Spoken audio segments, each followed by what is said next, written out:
رخ روشن کی شان یوں بیان کرتا ہے، والضحیٰ قرآن میرے مصطفیٰ کی زلف عنبری کی شان یوں بیان کرتا ہے، واللیل اذا سجا قرآن میرے مصطفیٰ کے گورے گورے ہاتھوں کی شان یوں بیان کرتا ہے، ید اللہ قرآن میرے مصطفیٰ کے سینہ اقدس کی شان یوں بیان کرتا ہے، الم نشرح لک صدرک قرآن میرے مصطفیٰ کی آنکھوں کی شان یوں بیان کرتا ہے، ما زاغ البصر قرآن میرے مصطفیٰ کے سر سے لے کر پاؤں تک کی شان یوں بیان کرتا ہے، لام روکا قرآن میرے مصطفیٰ کی رسالت کی شان یوں بیان کرتا ہے، وَإِنَّكَ لَمِنَ الْمُرْسَلِينَ قرآن میرے مصطفیٰ کی رحمت کی شان یوں بیان کرتا ہے، وَمَا أَرْسَلْنَاكَ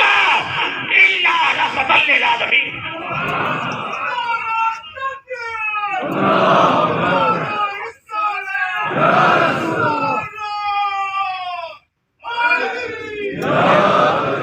سامعین جی وقار قرآن پانچ تن پاک کی شان یوں بیان کرتا ہے، مرج البحرین یلتقیان بینہما برزخ لا یبغیان فبأی آلاء ربکما تکذبان یخرج منہما اتنی باتیں لولو اور مرجان، ایک حسن ہے دوسرا حسین ہے۔ سامعین کے وقار آؤ قرآن نازل ہوا، آپ کو میرے آقا نے فرمایا علی قرآن کے ساتھ ہے، قرآن علی کے ساتھ ہے۔ سامعین جی وقار خلوص والے، لیکن میں علی کی بات کرتا ہوں کہ علی کے نام سے دل کو سکون ملتا ہے۔ نہیں، جن کے دلوں کو سکون ملتا ہے دونوں ہاتھوں کو بلند کر کے کہہ دیجیے، علی کے نام سے دل کو سکون ملتا ہے، انہی کے در سے حق کا قانون ملتا ہے۔ میں اس علی کا ذکر کیوں نہ کروں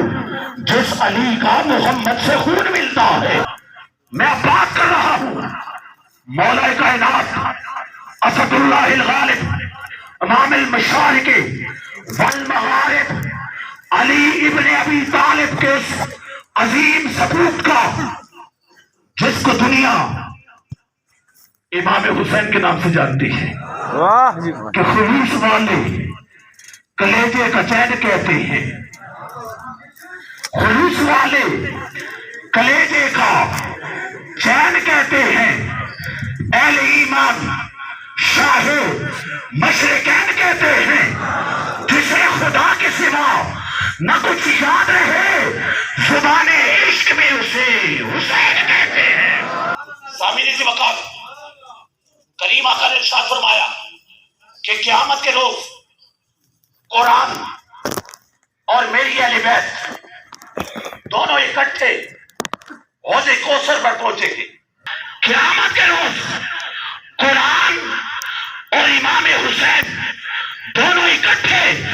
حوض کوثر پر پہنچیں گے۔ کیوں؟ قرآن اگر طیب و طاہر ہے تو حسین بھی طیب و طاہر ہے، قرآن مصدر ہدایت ہے تو حسین مرکز ہدایت ہے، قرآن نور ہے تو حسین نور علی نور ہے۔ اس لیے امام اہل سنت فرماتے ہیں کہ تیری نسل پاک میں ہے بچہ بچہ نور کا، تیری نسل پاک میں ہے بچہ بچہ نور کا، تو ہے ہی نور تیرا سب گرانا نور کا۔ سامعین کی وقار میں بات کر رہا ہوں، قرآن نور ہے تو حسین نور علی نور ہے، کیونکہ قرآن اور حسین دونوں کی تعلیم ایک ہے، قرآن اور حسین دونوں کی تقریر ایک ہے، قرآن اور حسین دونوں کی تحریر ایک ہے، قرآن اور حسین دونوں کا منزل ایک ہے،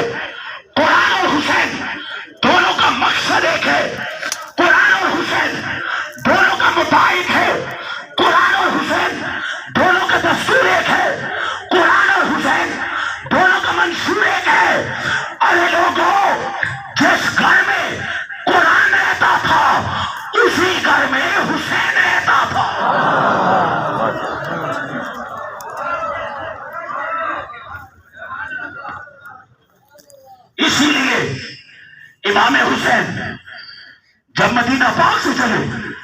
تو لبوں پہ قرآن، جب مکہ پاک پہنچے تو لبوں پہ قرآن، جب کربلا کی سرزمین میں پہنچے تو لبوں پہ قرآن، سامعین کی وقار جب اکبر کو اٹھایا تو لبوں پہ قرآن، اصغر کو اٹھایا تو لبوں پہ قرآن، عابد بیمار کو دیکھا تو لبوں پہ قرآن، ہر لاشا اٹھایا تو لبوں پہ قرآن، اور جب آپ کا سر انور نیزے کی نوک پہ تھا اس وقت بھی آپ کے لبوں پہ قرآن جاری تھا۔ کربل کو بسایا ہے حسین ابن علی نے، گھر اپنا لٹایا ہے حسین ابن علی نے، قرآن کا قاری کوئی ایسا نہ ملے گا، نیزے پہ سنایا ہے حسین ابن علی نے۔ سامعین کی وقار پیغام دے رہا ہوں، آج میں دیکھ رہا ہوں بین المذاہب مختلف مذاہب کے لوگ بھی بیٹھے ہیں۔ لوگوں، آج ساری دنیا امن کی تلاش میں ہے۔ اگر امن چاہتے ہو تو امن حسینی کردار میں ہے۔ اگر امن چاہتے، آج اگر ہم چاہتے ہیں کہ امت مسلمہ کے افراد، امت مسلمہ کے احوال بدل جائیں، ہمارے مقدر پر محیط اندھیرے چھٹ جائیں، دین کا نور شرق سے غرب تک پھیل جائے، دین کی اقامت اور اس کا نفاذ عمل میں آ جائے، تو ہمیں امام حسین کی طرح قربانیوں کے راہوں سے گزرنا ہوگا۔ سامعین کی وقار، ہمیں آخری جملہ کہہ رہا ہوں، ہاتھوں کو بلند کر کے ہمیں حسینیت زندہ باد کہنا ہوگا اور شہیدیت مردہ